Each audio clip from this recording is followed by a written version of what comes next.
mengenai pengelolaan Hotel Kencana. Pengelolaan Hotel Kencana sekarang katanya diambil alih oleh pihak ketiga. Itu gimana ceritanya, Pak? Jadi saya luruskan dulu ya, bukan diambil alih, Pak. Jadi itu dilakukan kerjasama pengelolaan. Kerjasama pengelolaan. KSP, kerjasama pengelolaan, dan itu prosesnya sudah melalui tender terbuka.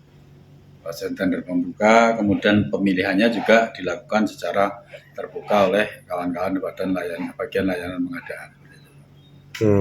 Tender terbuka kapan tender terbuka?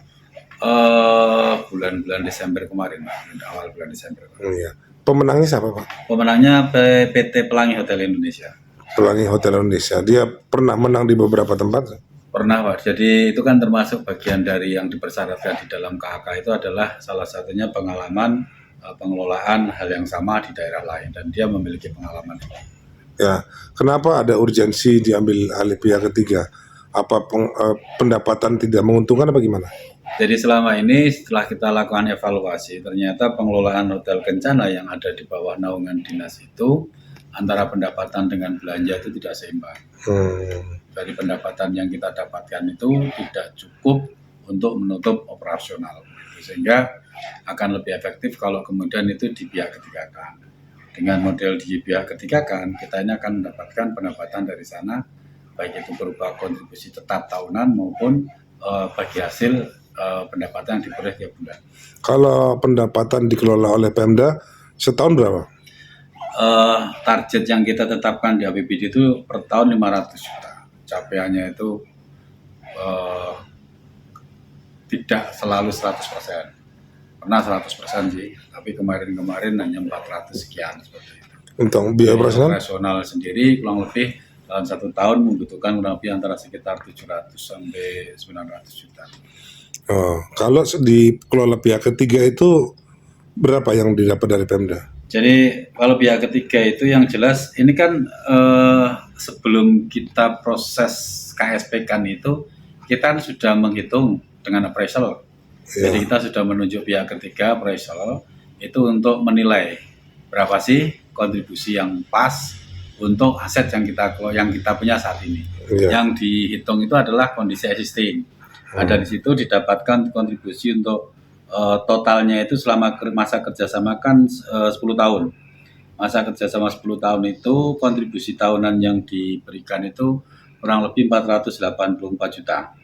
130.000 yang terbagi dalam komponen per tahun.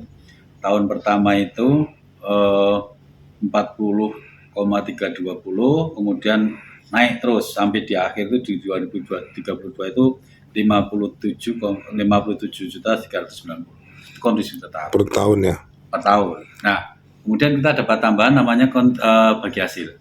Bagi hasil itu per bulan kita mendapatkan per bulan untuk tahun pertama dan kedua itu sebesar 15%. 15% kotor. Kemudian tahun ketiga keempat 17,5%. Kemudian tahun kelima sampai dengan tahun ke-10 20%. 20% dari pendapatan kotor. Iya. Terus kalau per bulannya belum tahu pastinya berapa ya? Belum tahu pasti ya. Itu ada berapa kamar sih, Pak?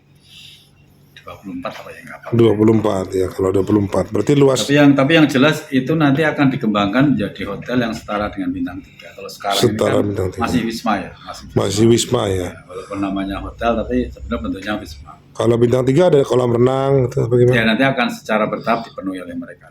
Secara bertahap. Fasilitas bintang 3 seperti itu. Oh begitu ya.